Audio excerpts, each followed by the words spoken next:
A Kapolei couple accused of living under false identities since 1987 are now waiting for their next court appearance. Meantime, residents are trying to make sense of their story.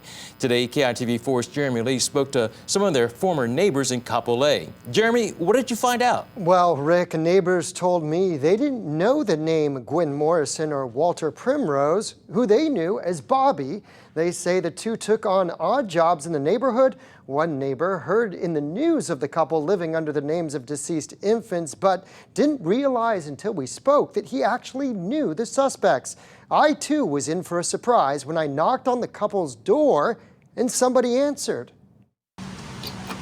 The man who came to the door after I knocked at the home of the Kapolei couple described the inside as a mess, having been raided by the FBI. Richard, a neighbor, said his wife and the woman they knew as Lynn were fellow cat lovers, and the FBI contacted him with an unusual to-do list. I was asked by the FBI if I could take care of Lynn, or whatever her name is now, her animals, 3 rabbits, and I've counted about 5 cats. Richard says he received a text with instructions passed on via the FBI, and he's been Googling how to properly take care of rabbits ever since. Nobody knows anything about this. They were just nice people. They did their own thing. I don't know, but they didn't look like a spy to me. I first spoke to Jorge and his family through the screen door. He was skeptical about the whole ordeal. After I left, he looked it all up online and realized... So I looked at the picture and I saw him, oh, that's the guy who cut our grass. 3 or 4 times a month, Jorge told KITV that Primrose, who he says he knew as Mr. Bobby, would trim grass of the front lawn for $50. Oh, tell my wife, look, his wife is also there. Seems on her hands and knees, pulling weed. The couple owns 2 homes side by side. They rent out the bigger house to a family. Jorge noted the couple was not living beyond their means. If I was a spy, I wouldn't be cutting grass. I'll probably not spend too much money, but I'm not going to be cutting grass for other people.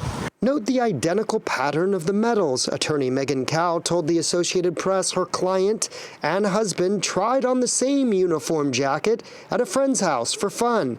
That Morrison is not a spy. A Department of Justice spokesperson told KITV of evidence against the couple, quote, "We stated at a public hearing that an invisible ink kit was recovered." Kind of like the plot thickens, right? It's like the last part of a movie. You don't want to leave, it thickens. Now what happens?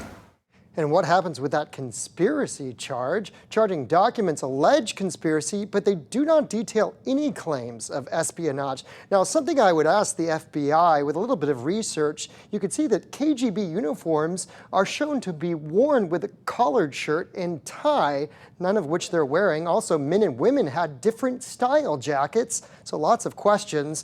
The wife, Morrison, is due to appear for her bail hearing tomorrow. The husband, Primrose, is represented by a public defender and is being held without bail. Reporting live, Jeremy Lee, KITV4 Island News Tonight.